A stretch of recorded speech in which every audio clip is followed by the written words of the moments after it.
Yeah, man. What's up, y'all? We're live. Um, really just wanted to make sure that it was true. We've been without internet for so damn long. I think we're live. I think we got some internet here, man. I am actually beside myself. Something actually went right for a damn change. Can you believe it? They sure picked a strange time to get the internet going this evening, but hey, man, I'll take it. Now, if the damn well pump would just come on, right? That'd be nice. Oh man.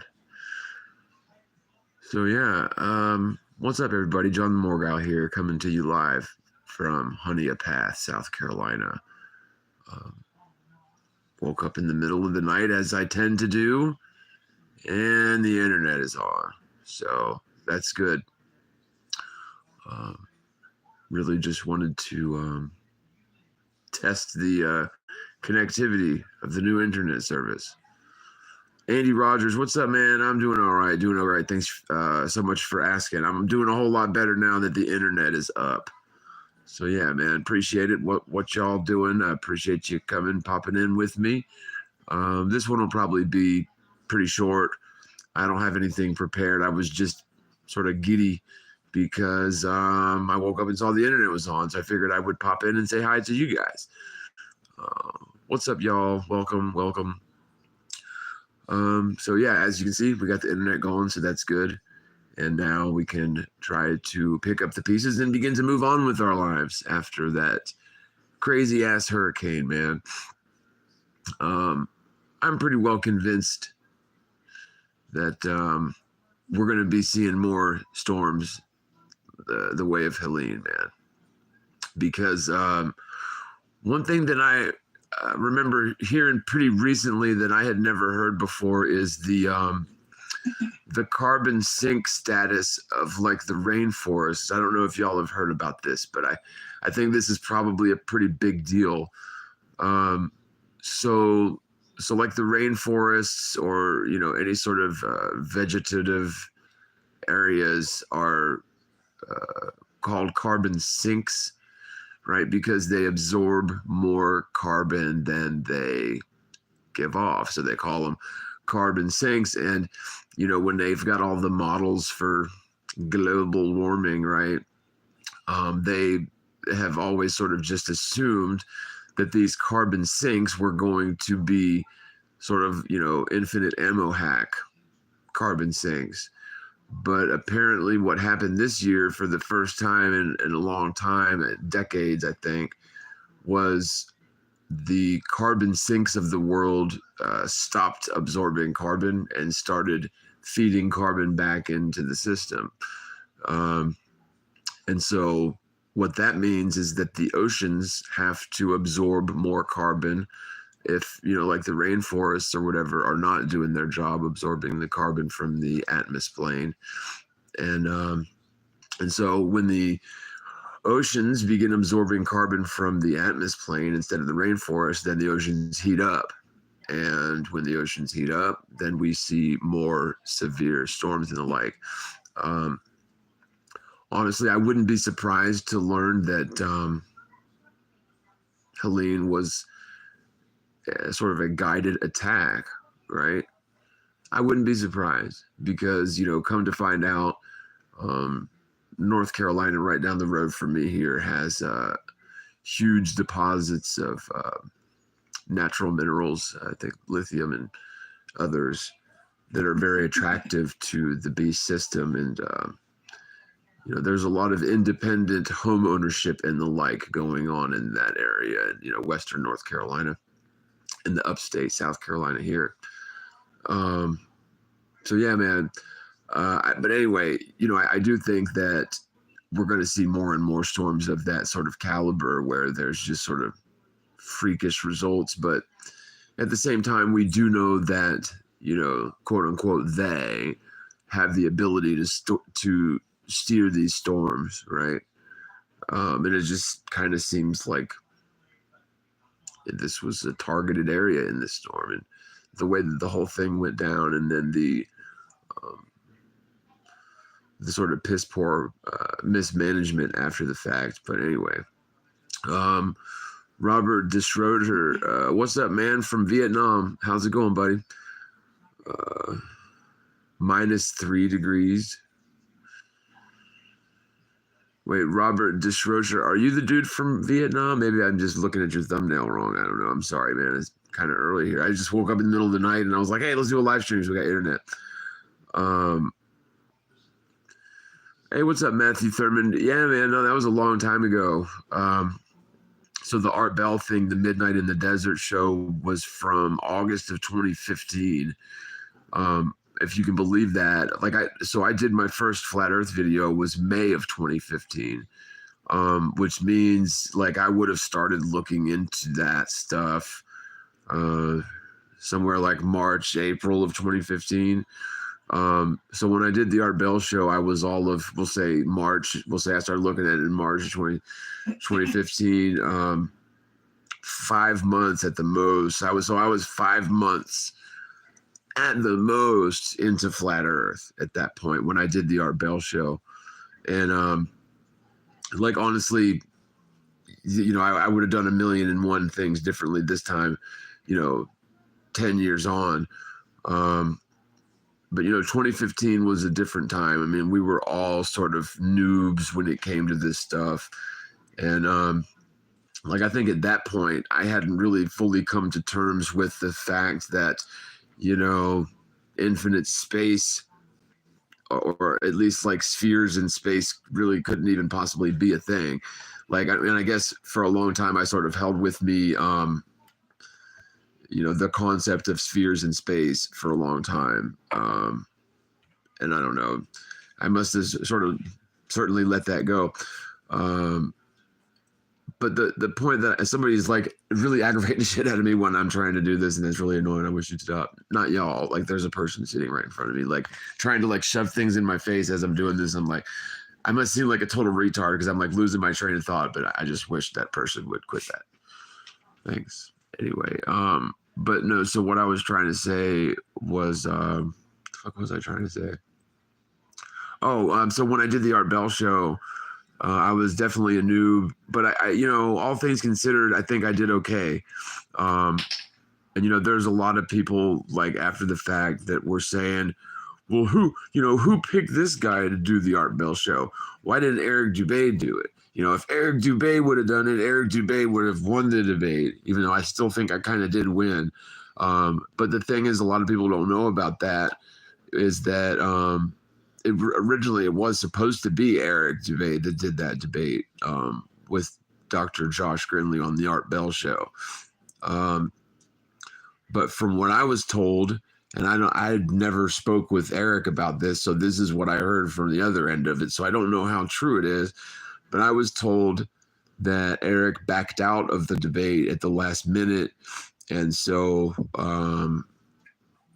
David Weiss asked me, did I want to do it? And I had just met David Weiss through the Baller Skeptic podcast, John LeBon and them. But anyway, I told him, hell yeah, I would do it, right? Why not? Because for one thing, I knew, even at that point, even just 5 months in, I knew for sure that this was the truth, right? Otherwise, I wouldn't have been publicly speaking about it, right? I mean, there's no way I would be publicly proclaiming something as bizarre and nonsensical as Flat Earth unless I knew balls to bones that it was the truth, right? So I had that on my side. And I also understood, you know, how globetards operate. They're operating from a position of ignorance and, you know, stuff that we were convinced, you know, magic that we were convinced was reality since we were just little kids. And so they are necessarily debating from a position of ignorance and nonsense. So that is that's a good place to be in a debate when you know that you're on the right side of the thing, right? That does help. So I went in pretty well confident.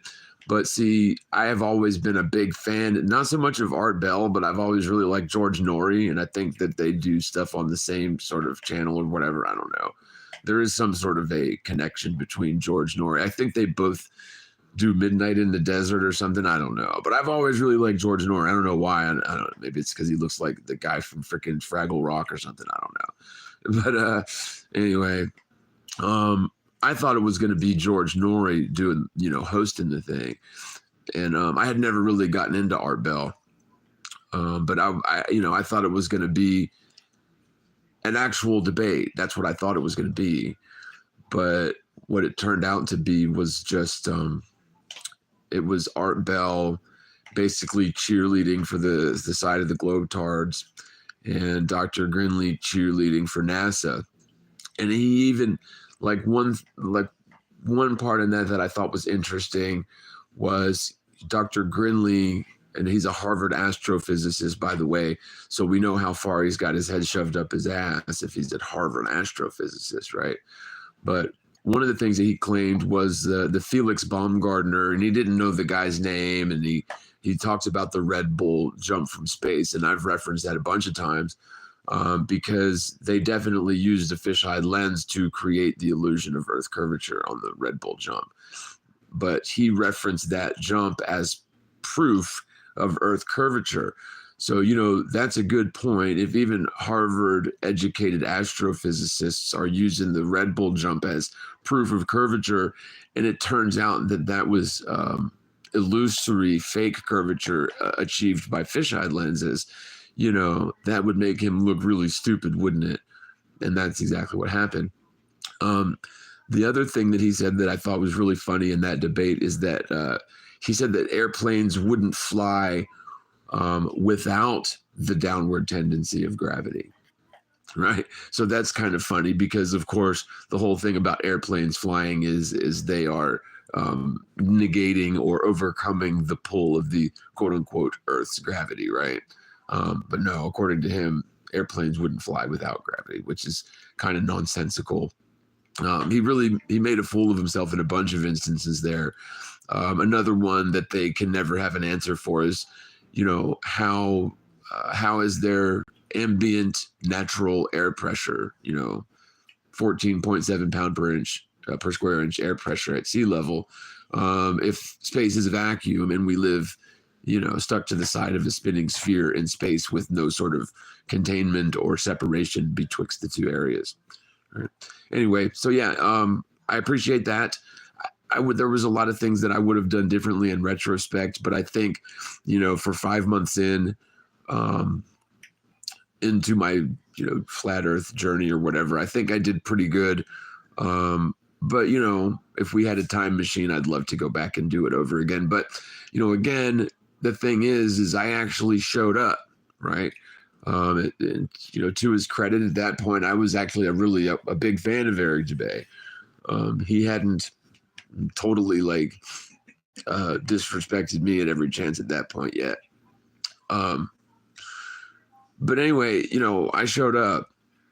Dude didn't, and for whatever reason, I don't know the story. Maybe he has a different story. I don't know. But what I was told was that he just decided he wasn't going to do it. Maybe he knew better. Maybe he knew that the thing was an assassination attempt. And what was so funny was that David Weiss, after that debate, I was like, whose side are you on, dude? Right? Because what happened was I reposted the entirety of the thing, that Art Bell show, on my channel, and they took it down with a copyright strike. And so I also did a remix of the thing too.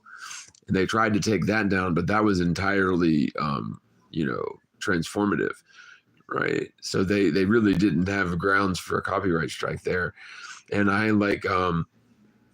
direct message all my YouTube subscribers, which at the time it was only a few thousand people, right? Maybe 2,000 or something like that. But I direct message every single one of them, because I was unfamiliar with the copyright strike process at that point in time. I was very new to the whole YouTube creator thing, so I just wasn't familiar with the process. But I messaged all my subscribers and told them, what Art Bell and Midnight in the Desert show were doing. Basically, they were trying to copyright strike me for content that had my voice, my original content in it throughout. It was a radio show that we did, live. So I thought that was kind of weird. But then what upset me was David Weiss kept on messaging me and reaching out to me, telling me to just take my videos down and to quit talking about it. And I'm like, whose side are you on, dude? I don't know. It kind of rubbed me weird, and whatever. Anyway, let me go back to the comments here, man. Let's see here.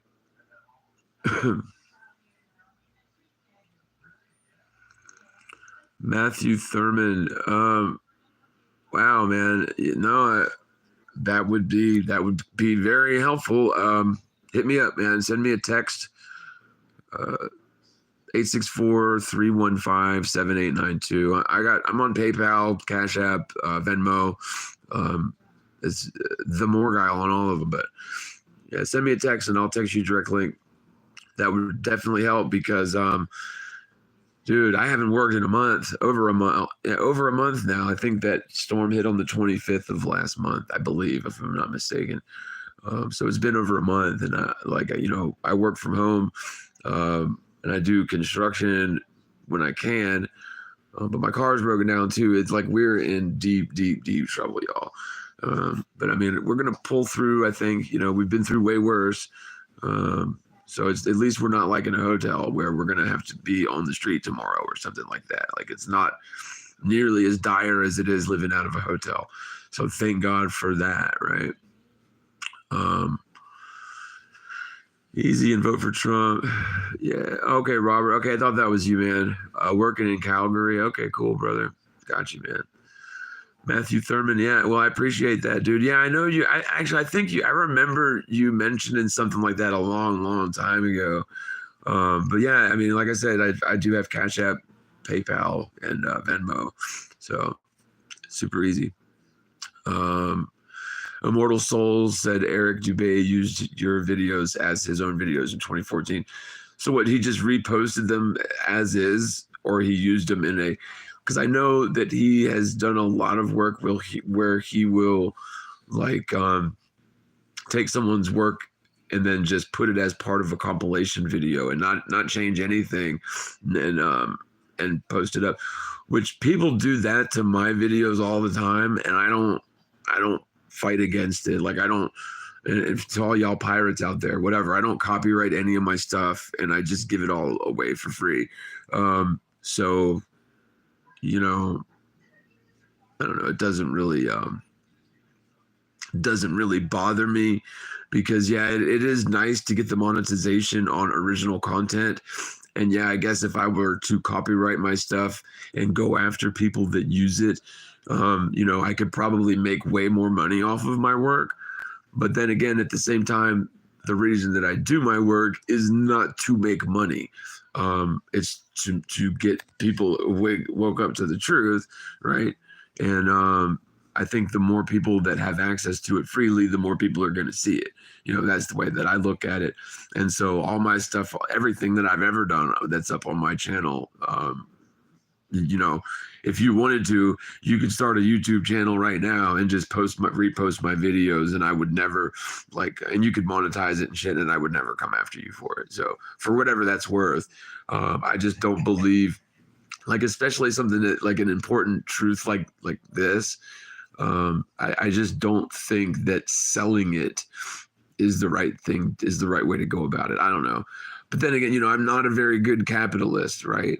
So if I owned an apple orchard, me and all my friends would have plenty of free apples every day. You know what I mean? But I don't think I would turn much of a profit on my apple orchard because I'm just not that into money and profit and that sort of thing. I'm just not, and call me a fool, call me an idiot. I am wearing a stupid hat. It keeps my ears warm, man. If my giant floppers on the sides get too cold, like in the chilly days, if my ears get cold, it's over, man. I'm not worth a shit. No, but Matt Thurman, I will, Definitely not dodging you, man. I just gave you my number. Oh, that's the same comment. Sorry. But yeah, definitely send me a text. If I don't recognize your number, if you just call me and I don't know your number, I won't usually answer it because I get just all day long bombarded with telemarketing calls without permission. Yeah, okay. But, you know, so Immortal Souls, the thing is also, you know, if he uses clips of your work in a larger documentary style video, you know, that's within the spirit and the letter of the Fair Use Act, with or without your permission. Okay.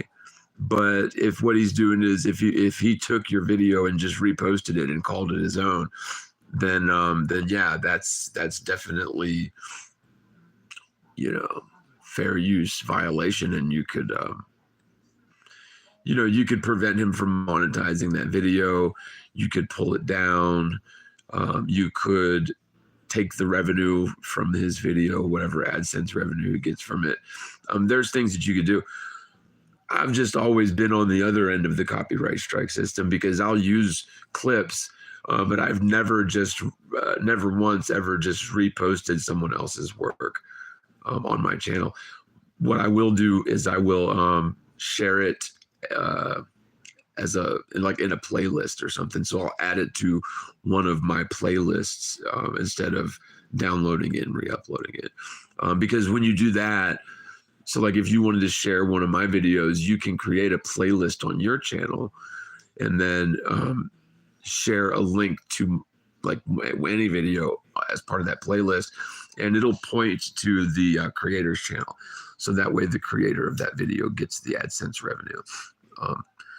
But like with mine, I don't care. But some people aren't like that. Some people want to monetize their work or at least get credit, which I don't blame you, man. That's definitely your right, you know. And I don't blame anyone for reserving their right to, you know, to get credit for their work. I mean, I'm kind of foolish in that regard. I really am. I mean, look, I'm basically homeless. I was living in a hotel 6 months ago. You know what I mean? So definitely don't take monetary advice from me. I'm not that guy, dude. I'm really not. Okay. Immortal Souls, he says, you said you exposed the Red Bull jump in 2013. It was one of the 4 other flat earthers on YouTube who started flat earth videos. Wow, that's awesome. I didn't know you were doing it that long ago, man. That's awesome. Well done. 250K views on the Red Bull jump exposing Felix Baumgartner and claiming flat earth back then. And, you know, it's really no wonder that I didn't realize that you were doing flat earth stuff that long ago, because the, you know, the sensible voices in this movement are shut down by the, you know, legacy media and social media, whatever. You know, social media is pretty good about a lot of things. There are some big strides being made right now in the, you know, the whole mud flood, stolen history genre, I think. But not so much for flat earth is what I'm saying.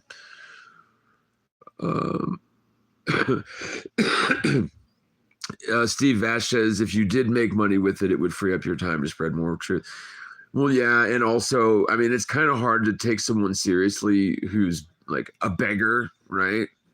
It is.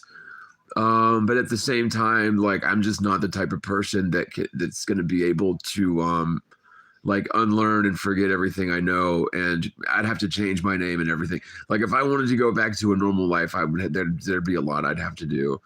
I'd have to change my name because my name is Mud. Like you Google my name and you're gonna know instantly I'm a flat earther with a stupid fucking hat. You know what I mean? Okay, so early videos, no credit, just copied and reposted as own. Yeah, that's not cool, man. The issue that I had with Eric was right early on. I joined IFRS, International Flat Earth Research Society, which Eric had become, you know, the chairman. I don't know, the fucking CEO. I don't know, man. I don't know, but that's what happened with him.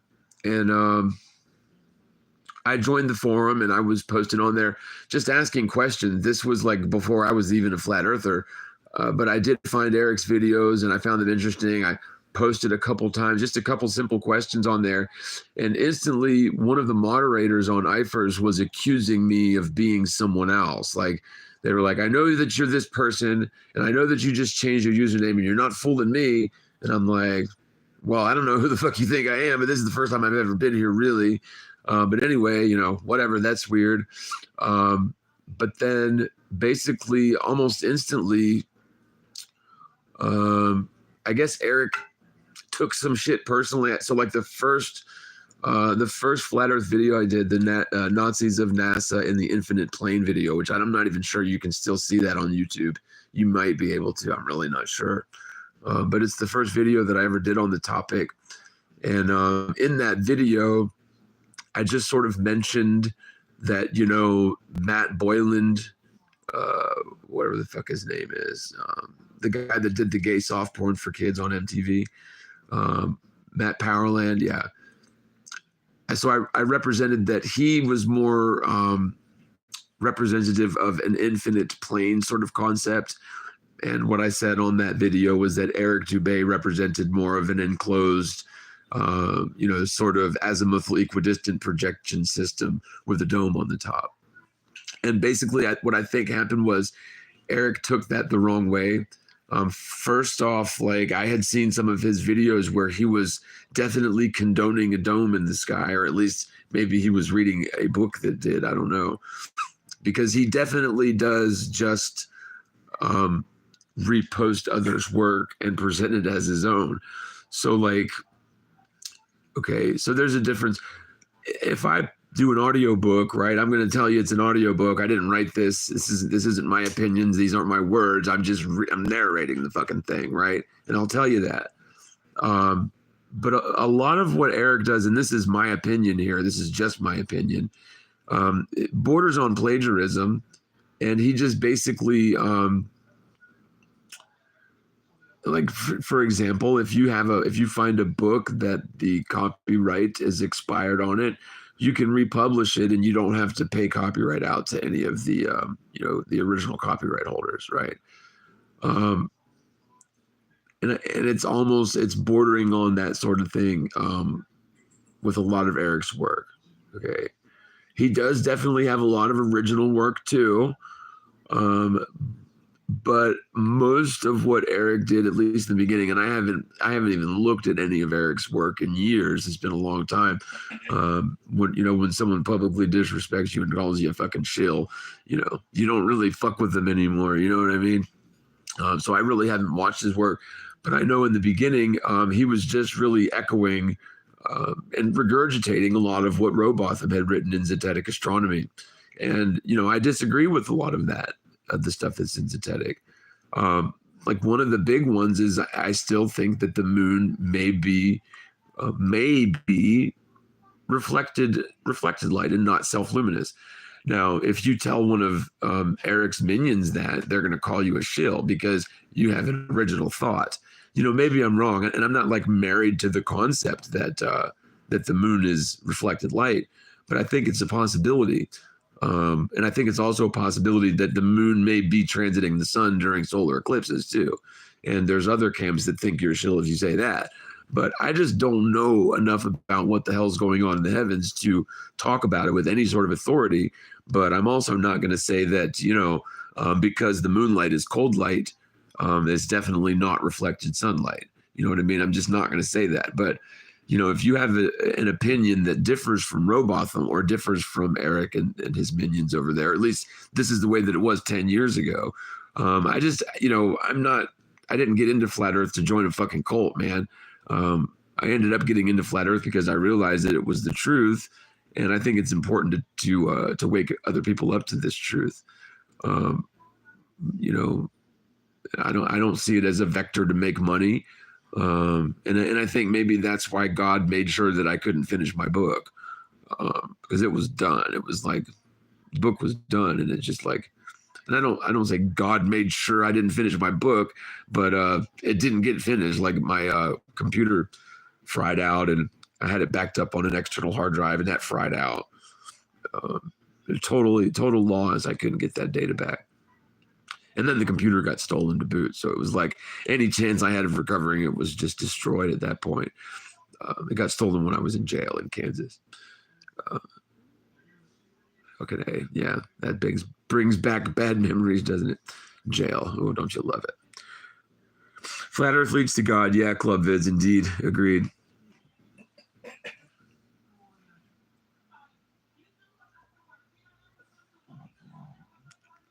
Right, immortal souls. Yeah, man, I sort of agree at the same time. So yeah, you're not doing it to make money, doing it to spread the truth. Well, I mean, and monetizing the video with ads to me is like one of those French benefits or whatever. Um, but yeah, so in a sense, it's fine because the truth was being spread through Eric. Yeah, but actually, I mean, I disagree though on that. I mean, I agree with your sentiment, but if he's just literally taking your work, reposting it, and claiming it as his own and making money off of it, you definitely have a legal case there. You know what I mean? You could pursue that legally. Okay, anybody could. The question is like, do you really want to do that? Do you really want to spend your time and energy doing that?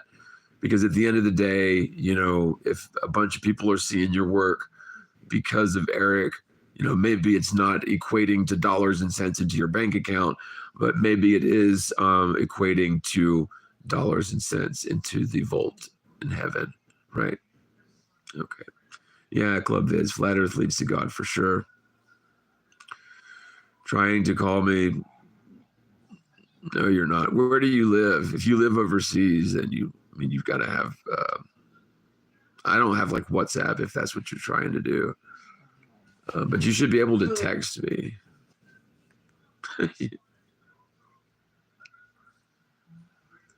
Wait a minute. So you're calling me a shill because you can't call my phone? I don't understand. Matthew Thurman.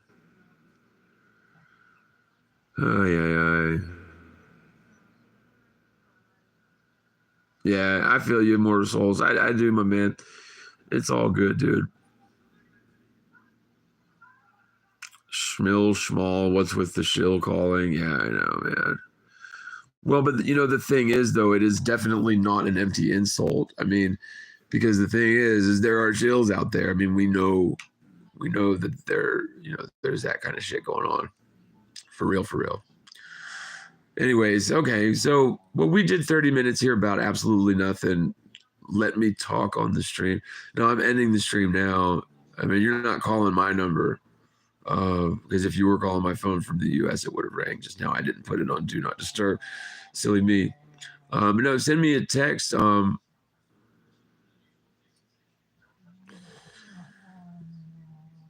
I know, man. I know, Cannon Bear. I know. I want to love you guys. So you will be seeing more of me, Matthew Thurmond. If you're in the UK, send me an email here. I'll put my email address in here. But anybody can text me anytime. And if you need me to get WhatsApp, I can reinstall it. I don't have room on my phone. I have like no storage space available on my phone. And so I have to periodically uninstall apps that I don't use because I just run out of space on my phone. Oh yeah, hey Cannon Bear. Yeah, no, I mean, like I literally woke up at 1 a.m. and just checked the internet to see if the internet was on, and it was. And so I just wanted to check in with you guys, let everybody know that I am back online finally after a month and some days. Immortal Souls, thank you, man. I appreciate it, brother. I will. More content to come, and I'm going to be doing some live streams. Matthew Thurman, man, I'm not opposed to you talking on the stream, but I don't know you from Adam's house cat. If you want to send me a text and I get to know you, maybe at some point I can add you to a stream. I'm going to be doing streams regularly. I'm using Riverside FM as my streaming platform, and so far, the limited use that I did of it last month when I got it, I really love it. So I'm going to be using that for the foreseeable future. Daryl, what's up, buddy? Hey, man. Hey, dude, the Midnight Funk is the bomb digs, bro. That's my new favorite. You came at the tail end, dude. I'm glad you made it. The internet finally popped on, though, dude, and I'm about to bounce, though. I just got up in the middle of the night to let everybody know I'm back online. So love you, brother. Daryl Davis, that's my boy right there. All right, Justin, flat power. Yeah, man. Okay, guys, I appreciate y'all. I am going to wrap this one up. I really just wanted to test my internet connectivity and make sure that I wasn't dreaming. And I think this is all very real. So I will see y'all very soon. Thanks for popping in. And I don't even think we're going to have to wait all the way to Saturday. We'll be doing a live stream 11/11, yeah. We'll be doing a live stream this week and another one on Saturday, unless we get hit by another hurricane. So, knock on wood. All right, y'all. One love. Y'all be good. I'll see you in the next one. Bye.